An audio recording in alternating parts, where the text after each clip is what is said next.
మీ బట్టలకి సాఫ్టింగ్ ప్రొటెక్షన్ ఇచ్చే సరైన ప్రొడక్ట్ ఎలిమ్ ఫ్యాబ్రిక్ కండిషనర్.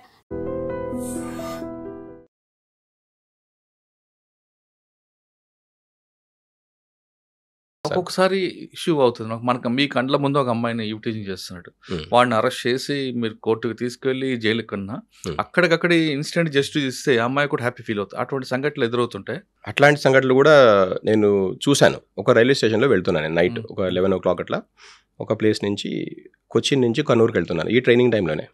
వెళ్తుంటే ఒక అబ్బాయి యూటీజింగ్ చేస్తుంటే ఇక్కడ స్టైల్లో నేను వెళ్ళి వాడిని ఒక పంచ్ ఇచ్చాను కింది నుంచి. ఇట్లా పంచిస్తే వాడిని పని ఊడిపోయింది. అప్పుడు రక్తం కారుతుంది వాడికి. ఆ రక్తం చూసి అప్పటికప్పుడు వాడికి సంబంధం లేని పబ్లిక్ 100 మంది జమైంది అక్కడ. ఎట్లా కొట్టాను అట్లా, నువ్వు పోలీస్ ఆఫీసర్, ఎందుకంటే నా గన్ మ్యాన్ యూనిఫామ్లో ఉన్నాను, నేను మఫ్టీలో ఉన్నాను, నువ్వు ఎవరు అంటే నేను తెలిసిపోయింది వాళ్ళకి నేను ఎవరు అనేది. గన్ మ్యాన్ ఉన్నాడు, నువ్వు ఎవరన్నా కానీ అట్లా కొట్టొద్దు, నువ్వు అరెస్ట్ చేయి తీసుకోవో కానీ కొట్టొద్దు అంటే, కొట్ట మీ చెల్లెకి ఇట్లా అయితే నువ్వు ఊకుంటావా? కొడతావు కదా. మీరు అన్నట్టే నా వాదం అనమాట. వాళ్ళకి అది ఒప్పుకోరు వాళ్ళు. అమ్మాయి కూడా ఒప్పుకోలేదు. అమ్మాయి వెళ్ళిపోయింది పాపం. ఆ అమ్మాయిని ఆపలేం కదా అక్కడ. ట్రైన్లు వస్తున్నాయి పోతున్నాయి. ఆ అమ్మాయి వెళ్తుంటే వీళ్ళు ఒక గ్రూప్ లాగా 3 పిల్లలు ఉన్నారు. అట్లా కొట్టంగానే వాళ్ళు ఆ అమ్మాయికి కూడా తెలియకుండొచ్చు అసలు ఆ అమ్మాయి గురించి నేను ఇక్కడ కొట్టినా అని. ప్యాసింజర్స్ కదా. వాడు చేసిన విషయం as a police officer I detected that he's troubling women. అమ్మాయి వీడు చేసే విషయాన్ని గమనించింది, కానీ నేను వెళ్ళి వాడిని డీల్ చేసింది అమ్మాయికి తెలియదు. అయిపోయింది. ఆ గ్రూప్ జమ కావడం, ఆ గ్రూప్ని నేను డీల్ చేశాను. ఆ భాష వచ్చి రాని భాషలోనే మీకు ఇట్లా ఇది అట్లా అట్లా ఇది ఇట్లా అని ఏదో మనము గిఫ్ట్ ఆఫ్ ద గ్యాప్ వల్ల వాళ్ళతో డీల్ చేశాము. వాడిని అరెస్ట్ చేశాము, వాడి మీద కేసు పెట్టాము, అంతా లీగల్గా అయిపోయింది. కానీ ఆ కొట్టడము, వాడికి రక్తం రావడం, పన్ను ఊడిపోవడం ఇదంతా వాళ్ళకి నచ్చలేదు. మీరు ఎట్లా కొడతారు అట్లా? మన దగ్గర అట్లా కాదు కదా. కొడితే మంచి పని చేసింది సార్ అంటారు. అక్కడ అట్లా కాదు. కొట్టకండి సార్, మీరు స్టేషన్ తీసుకోండి అని అంటారు. అక్కడ అంటే స్టేషన్లో కొట్టమంటారా? స్టేషన్లో కూడా కొట్టకూడదు. స్టేషన్లో కొడతారు, కొట్టకపోవడం అనేది ఎక్కడ లేదండి. కానీ 2-3 విషయాలు అక్కడ వాళ్ళకి నచ్చని విషయాలు ఏంటంటే, ఇన్సల్ట్ ఫీల్ అవుతారు ఇమ్మీడియట్గా. పబ్లిక్లో కొడితే ఇన్సల్ట్ ఫీల్ అవుతారు. 2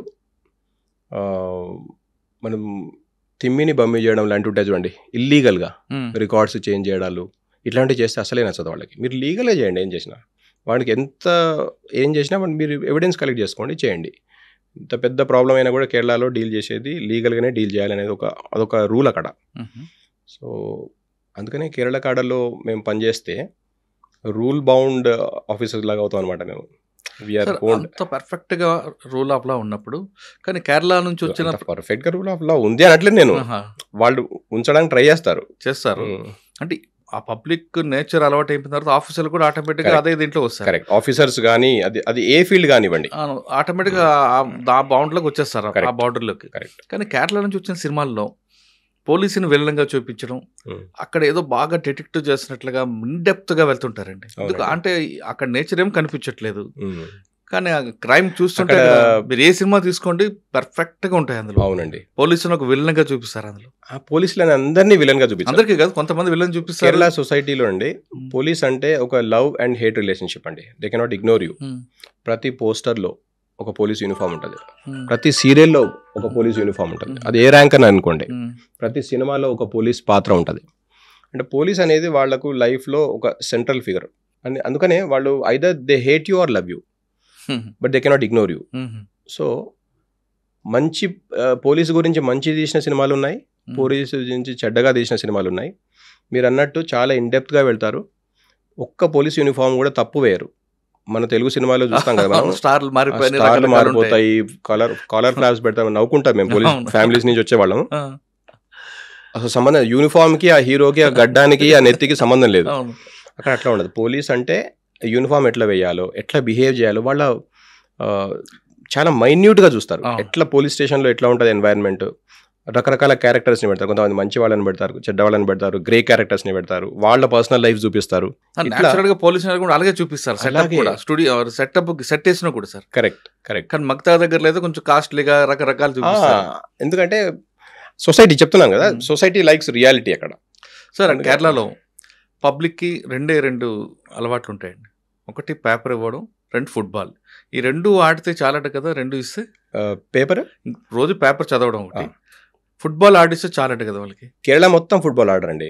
ఫర్ ఎగ్జాంపుల్ నేను వెళ్ళిన కన్నూరు ట్రైనింగ్లో అక్కడ వాలీబాల్ స్పోర్ట్స్లో ఉంటారు కేరళలో అందరూ. ప్రతి ఊళ్ళో ఏదో ఒక స్పోర్ట్ ఉంటుంది, ప్రతి గల్లీకి ఒక లైబ్రరీ ఉంటుంది. అది 90 ఏళ్ల ముసలావిడ నుంచి irrespective of the gender, ladies gents 100% literacy కదా అక్కడ. న్యూస్ పేపర్ చదువుతారు. న్యూస్ పేపర్ మాత్రమే కాదు, వరల్డ్ లిటరేచర్ చదువుతారండి. వరల్డ్ లిటరేచర్ అంటే లియో టాల్స్టాయ్, యానా కారెనినా ఒక బుక్ చెప్తున్నాను మీకు. That was actually return in Russian.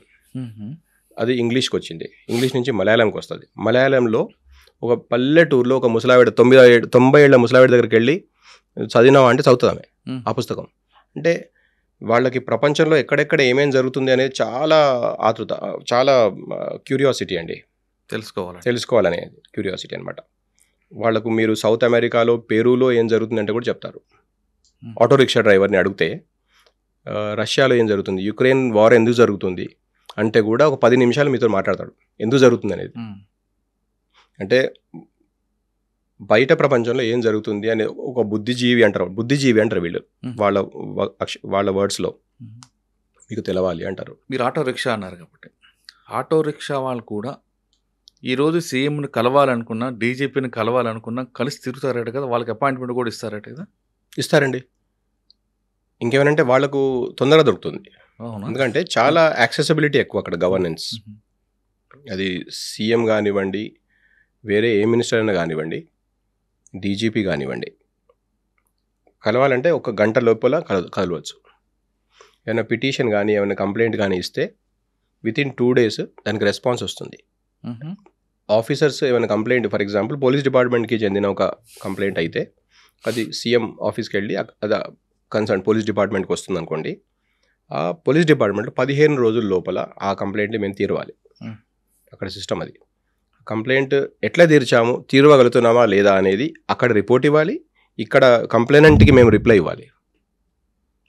కొన్ని కంప్లైంట్స్ మనం తీరలేము, ఎందుకంటే అది కొన్ని సివిల్ డిస్ప్యూట్స్ ఉంటాయి. అది సివిల్ డిస్ప్యూట్ అండి, మేము చేయలేము అనే సంగతి వీళ్ళకి చెప్పాలి, ఇక్కడ రిపోర్ట్ ఇవ్వాలి. మీరు అటెండ్ చేయకుండా ఉండలేరు.